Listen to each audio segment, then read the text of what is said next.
On travaille depuis plusieurs années sur cette modalité d'échange par visioconférence avec la science en train de se faire, la science en marche, entre guillemets, c'est-à-dire qu'on se met en contact avec des scientifiques dans le monde sur des projets concrets. Donc Jean-François Guiglione nous a fait le plaisir, il y a quelques années, une paire d'années, de travailler avec nous sur un échange avec Valparaiso, justement sur une ONG qui s'appelle Race of Water, qui était déjà sur des problématiques que nous allons reprendre aujourd'hui. Donc voilà le lien, on le fait à travers la Vigie de l'eau à Vittel, avec lesquels on travaille depuis plusieurs années, d'où la présence d'établissements de la région Grand Est et de notre territoire académique. Voilà, je passe la parole à Marc. Oui, je m'appelle Marc Zonzac, je suis inspecteur de sciences de la vie et de la terre dans l'Académie de Montpellier. Je suis aussi directeur de la pédagogie et à ce titre, je m'occupe de toutes les innovations qui peuvent se manifester dans cette académie et mon intention est bien sûr de les valoriser, ces innovations. Donc je suis très attentif à celle-ci, l'innovation, c'en est une, puisque concerner quelques 300 élèves, c'est bien ça, le format 9 établissements, collèges et lycées de l'académie. Je crois également, on n'est pas encore tous rejoints par l'ensemble des collèges et lycées du Grand Est, mais il y en a au moins 4. Et puis il y a également le CHU de Montpellier, tous les enfants sont concernés.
Dans ces gires, ils ont toujours existé, c'est pas nouveau.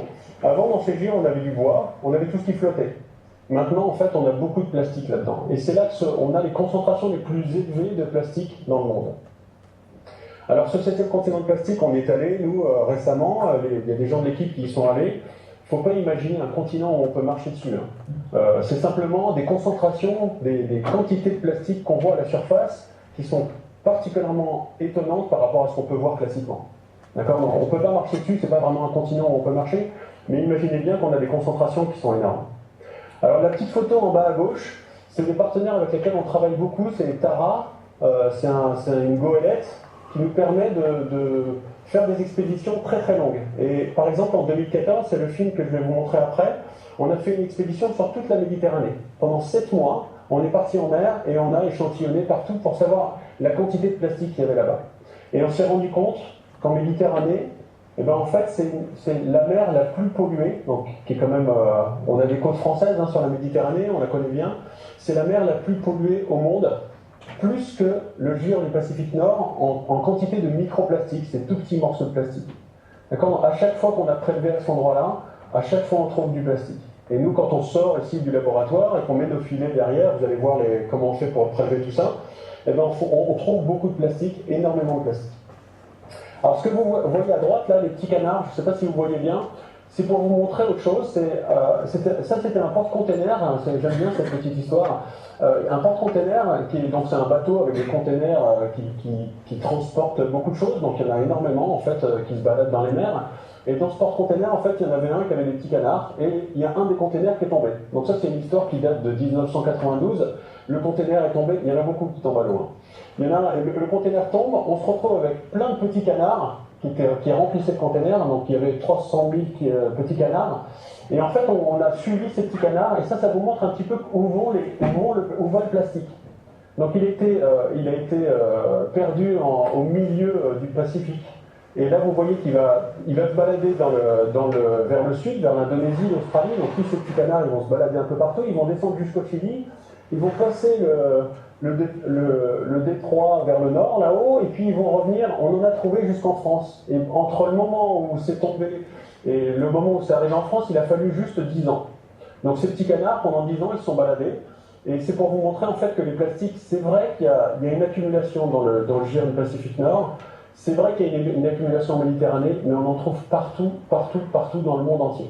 Voilà, la caractéristique du plastique aujourd'hui dans les mers, c'est qu'on en trouve vraiment partout. Il est très dispersé. Alors, la source du problème, on a vu tout à l'heure, c'est la surconsommation. Donc on surconsomme du jetable qui coûte pas cher. Le deuxième problème, c'est la collecte. L'image que vous voyez ici, vous l'avez déjà vue. Ça vous arrive souvent de voir des poubelles qui débordent. Le problème, en fait, c'est qu'on considère que toute la production du plastique, eh bien, en fait, il y aura 10% qui finira dans la mer. Donc tout ce qu'on consomme, en fait, on sait très bien qu'il y aura, quoi qu'il arrive, 10% qui va arriver à la mer, parce qu'en fait, on ne collecte pas bien. Parce qu'au final, il y a quelque chose qui s'envole, ça peut venir de la montagne, sachant que le plastique va durer très très longtemps, il va largement avoir le temps de tomber dans une rivière, puis après d'arriver vers un fleuve, et on considère en fait que la mer, c'est la fin de vie des plastiques. C'est le réceptacle final de tous les plastiques. C'est pour ça qu'on en a autant. Et alors, quand on a des pollutions, en général, on dit ouais, c'est les méchants industriels qui polluent la planète, etc. Là, sur les plastiques, c'est intéressant parce que c'est une vraie grosse pollution. Et en fait, la pollution, à 30 à 40% de cette pollution, elle vient de nous, elle vient des ménages, elle vient des consommateurs. C'est nous, en fait, c'est beaucoup de la faute des consommateurs qu'on ait autant de plastique qui arrive à la mer, parce que justement, simplement, on a nos poubelles qui débordent. D'accord ? On consomme trop de plastique et on a des poubelles qui débordent, qui font que ça arrive trop en mer. Alors, on va voir maintenant quels sont les effets sur les écosystèmes. Alors, quand vous voyez ce plastique, ça ressemble un petit peu à une méduse. Donc, en fait, c'est le cas, ça ressemble vraiment à une méduse. Et quand on regarde l'acuité visuelle, des tortues, donc la façon dont elles sont capables de voir, les tortues sont incapables de faire la différence entre une méduse et un sac plastique. Donc on a beaucoup de mortalité de tortues qui se trompent, et quand elles avalent un sac plastique, ma dernière question, c'est si c'est possible de régler ça au niveau gouvernemental et au niveau mondial, est-ce que, et ça c'est un peu délicat comme question, est-ce qu'il est plus intéressant de voter pour Europe Écologie, le vert, ou de donner son argent à certaines sociétés? Alors ça me fait penser parce que là en fait je vais te montrer les limites de ce qu'un scientifique a le droit de dire. Un scientifique en fait, là tu vois déjà je suis aux limites de ce que je peux dire parce que je sors un petit peu de mon cadre scientifique. Alors, on rentre dans un débat qui commence à être très personnel et tu t'es rendu compte que je suis un peu écolo sur les bords, que je commence à donner mon idée personnelle. Et dans ce cas-là, tout de suite, je vais m'arrêter parce que si tu me demandes pour qui voter, évidemment, en fait, j'ai pas le droit de t'influencer. Le scientifique, il est là pour apporter des preuves, il est là pour proposer des solutions, mais il n'est pas là pour t'influencer. C'est dans vos mains, en fait. C'est chacun qui fait son opinion. Moi, je suis là pour vous sensibiliser à un problème. Peut-être que demain, il y a un industriel qui va vous dire non, mais arrêtez, c'est super plastique, etc. Ça sera à toi de choisir. Voilà. Globalement, en fait, au final, je ne peux pas dire autre chose que ça. Est-ce que ce serait vraiment une solution pour la pollution dans l'eau? Ah, génial. Alors, ça tombe bien, parce que je travaille beaucoup sur les bactéries. Donc, j'adore cette question. Encore une fois, quand je suis dans mon laboratoire, il y a un des plastiques qui est le plus utilisé qui s'appelle le polyéthylène. Le polyéthylène, il est impossible à dégrader, quoi. En milieu naturel, ça ne se dégrade pas, ça ne bouge pas, ça se cache en morceaux et ça fait des tout petits morceaux, des microplastiques qui vont rester là super longtemps. Et la bactérie dont tu parles, ils ont effectivement isolé une bactérie qui dégrade le polyéthylène en conditions de laboratoire. Donc on se dit, oh, génial! Et cette bactérie, alors ils en ont isolé de larves de papillons, ils en ont isolé d'une bactérie qui venait de l'eau de mer. C'est pas parce qu'on a trouvé une bactérie de l'eau de mer qui est capable de dégrader le polyéthylène dans des conditions de laboratoire qu'elle va le faire dans le milieu naturel. Et donc nous, en fait, on travaille, on a plusieurs bactéries qu'on arrive à isoler dans nos laboratoires pour comprendre les mécanismes, comment ça se passe, la dégradation, quelles sont les différentes étapes de la dégradation. Est-ce qu'il faut plusieurs bactéries, une seule bactérie, est-ce qu'il faut qu'on les mette ensemble, etc. On se prend vraiment la tête là-dessus pour essayer de comprendre les mécanismes, mais tout ça, c'est valable dans notre laboratoire. Quand je passe dans l'environnement naturel, c'est plus du tout valable. D'accord? Donc il faut que je retrouve les mêmes mécanismes dans l'environnement naturel pour prouver que c'est vraiment biodégradable dans le milieu naturel. Et je sais très bien que le polyéthylène, s'il est là et qu'il ne bouge pas et qu'on le trouve tout le temps, il ne se dégrade pas en fait en milieu naturel. D'accord? Donc faites attention quand vous entendez des informations. On a trouvé la bactérie qui dégrade le pétrole, qui dégrade le plastique. Déjà, il y a une variété de plastique qui est énorme. Et en milieu naturel, pour l'instant, en fait, ça va très lentement la preuve de biodégradabilité en mer. D'accord? Vous avez d'autres questions à Bagnol? Oui. Oui, s'il vous plaît. Et il y a aussi la chenille Gallina melonella qui mange le plastique et qui apparemment est plus rapide que la bactérie. Ouais, pareil, même exemple. Faites gaffe à faire de messages. Regardez bien en fait ne regardez pas seulement ce qui est dit dans les médias. Ce que j'ai entendu dans les médias, je ne vais pas citer quels médias, il disait en fait qu'on va résoudre le problème des océans grâce à cette chenille qui est un papillon.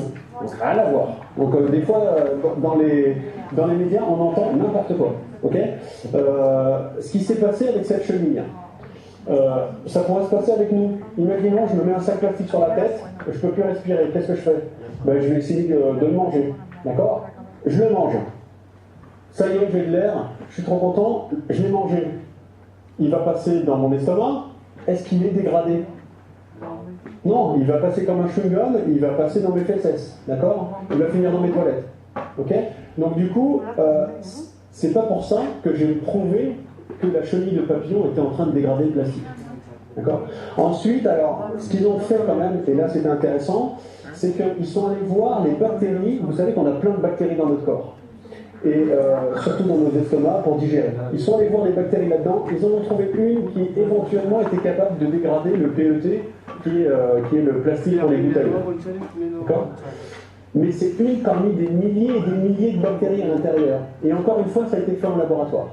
Voilà, donc il faut faire super attention entre qu'est-ce qui est biodégradable en laboratoire et qu'est-ce qui est biodégradable vraiment au milieu naturel. Merci.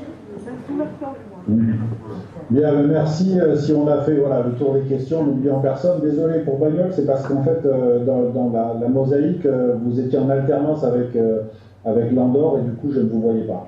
Il nous reste à remercier Jean-François tout d'abord du temps qu'il nous a consacré, de sa disponibilité, de son enthousiasme aussi. Et puis merci à tous d'être venus voilà, pour ce moment un peu ouvert, particulier, où vous venez d'établissements différents, de sections différentes, de niveaux différents, voilà, et autour d'une thématique qui nous intéresse tous. Donc merci à tous, voilà, et puis probablement qu'on essaiera de reproduire ces temps d'échange voilà, avec votre collaboration si vous le souhaitez. Merci à tous. Au revoir. Au revoir. Au revoir.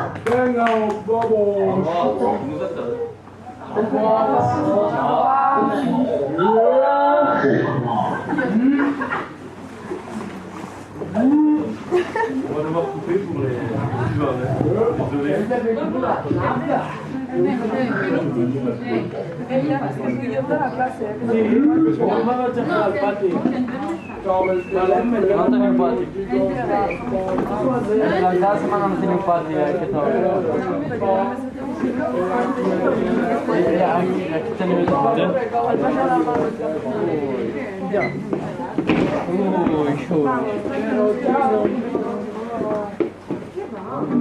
De verdad que eres muy amate.